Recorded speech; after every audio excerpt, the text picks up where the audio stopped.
Eid shopping করার সময় ভুলেও এই তিন ধরনের পোশাক কিনবেন না। যদি কিনেন তাহলে আল্লাহর হাবিব রাসূলুল্লাহ সাল্লাল্লাহু আলাইহি ওয়াসাল্লাম বলেছেন, ওই ব্যক্তির উপরে স্বয়ং আল্লাহ তাআলা লানত পেশ করবে এবং আল্লাহ তাআলা যার উপর লানত পেশ করবে তার ইহকাল বরবাদ হয়ে যায় এবং পরকালেও কঠিন আযাবের জন্য তার রুহু অপেক্ষারত থাকে। এমনকি পুরো রমজান মাস জুড়ে সে যতগুলো রোজা রেখেছে সেই সকল রোজার কোনোটারই সওয়াব সে পাবে না। তার করা কোনো নামাজ রোজা কোনো কিছুই আল্লাহ তাআলা কবুল করবেন না। বিশেষ করে আমাদের প্রিয় মা ও বোনেরা, সর্বাধিক সাবধান হতে হবে আপনাদের, কারণ যদি এই তিন ধরনের কাপড় আপনারা পরিধান করেন তবে উঠে যেতে পারে আপনার সাংসারিক সুখ পর্যন্ত। তাই কোন ধরনের কাপড় সেগুলো জানতে হলে না টেনে শেষ পর্যন্ত দেখতে থাকুন আমাদের সম্পূর্ণ ভিডিওটি। কারণ শুধুমাত্র যদি একটি কাপড়ের জন্য আপনার সারা মাসে রাখা রোজা ইবাদত যদি আল্লাহ তাআলা কবুল না করেন তবে সেই কষ্টের কোনো অন্ত থাকবে না। তাই অবশ্যই এই ভিডিওটি শেয়ার করার মাধ্যমে সকল স্তরের মুসলিমদের মধ্যে ছড়িয়ে দিন, যাতে করে এই ঈদে এই তিন ধরনের কাপড় কেনার মাধ্যমে তাদের সকল সওয়াব ধূলিসাৎ না হয়ে যায়। কেননা প্রিয় নবী সাল্লাল্লাহু আলাইহি ওয়াসাল্লাম বলে গেছেন,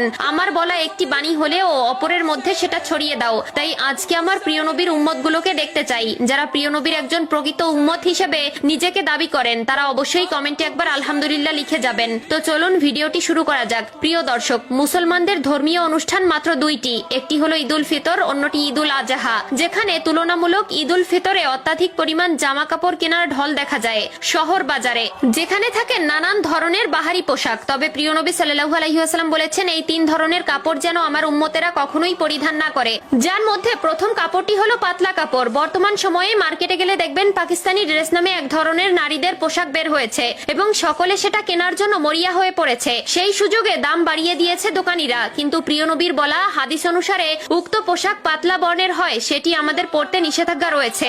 এছাড়াও দ্বিতীয় নম্বরে রয়েছে টাইট ফিটিং বোরকা কিংবা এমন ধরনের বোরকা যে বোরকার মাধ্যমে দেহের বিবরণ দূর থেকে দেখলেও বোঝা যায়। বর্তমান সময়ে টাইট ফিটিং বোরকা এবং উটের কুজের মতন উঁচু করে হিজাব বাঁধা যেন এক ধরনের ট্রেন্ডে পরিণত হয়েছে, যেখানে আমাদের প্রিয় নবী সাল্লাল্লাহু আলাইহি ওয়াসাল্লাম বলেছিলেন, নারীদের পোশাক হবে এমন পোশাক যে পোশাকের মাধ্যমে নারীদের দৈহিক কাঠামো মোটা কিংবা চিকন সেটা পর্যন্ত বোঝা না যায়। এবং তৃতীয় নম্বরে যেই পোশাকের উপরে নিষেধাজ্ঞা রয়েছে সেটি যদিও পোশাকের উপর নয় বরঞ্চ পোশাক পরিধানকারীদের উপর।